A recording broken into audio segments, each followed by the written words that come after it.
अभी आप सुन रहे हैं मैथिली स्टेशन से। पीएसटी मनोरंजन फिल्म्स, मिठान बाजार, समस्तीपुर। डीजे बादल राज, डीजे बादल राज, डीजे बादल राज।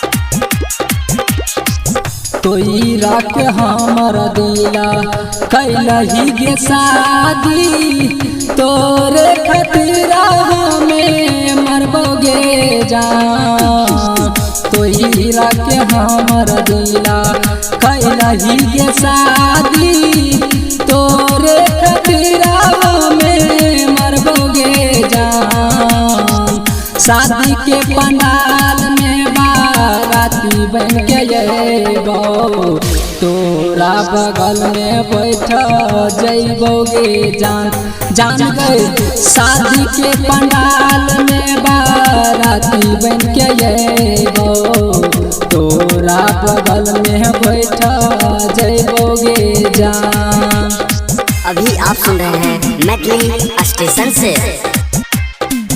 पीएसटी मनोरंजन फिल्म्स, मिठान बाजार, समस्तीपुर। डीजे बादल राज, डीजे बादल राज, डीजे बादल राज।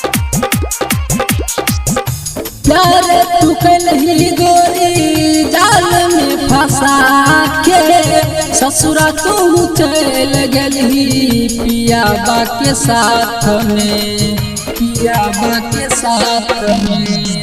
प्यार तू कलही गोरी जाल में फंसा के, ससुरा तू चल गलही पियाबा के साथ में। रहबो नया बगोरी हम संसार में, खाई ले जहर के पुरिया गे जान। तोई रख हमर दिला कैलही गे शादी, तोरे खातिर हमें मरबोगे जान। जान गए तोई रख हमर दिला कैलही गे शादी, तोरे चक्कर में मर जइबोगे जान। अभी आप सुन रहे हैं मैथिली स्टेशन से। पीएसटी मनोरंजन फिल्म्स, मिठान बाजार, समस्तीपुर। डीजे बादल राज, डीजे बादल राज, डीजे बादल राज। जाई छी ससुरबा तू डोली में चढ़ के, सुनै में छही हमर एक गो बचान गए, एक गो बचान गए। जाई छी ससुरबा तू डोली में चढ़ के, सुनै में छही हमर एक गो बचान के।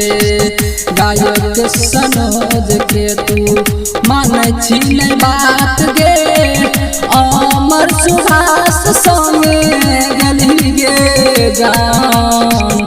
तोई रख हमर दिला कैलही गे शादी, तोरे खातिर हमें मरबोगे जान।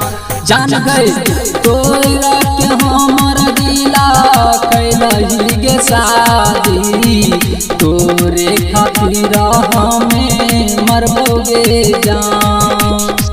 पीएसटी मनोरंजन फिल्म्स, मिठान बाजार, समस्तीपुर।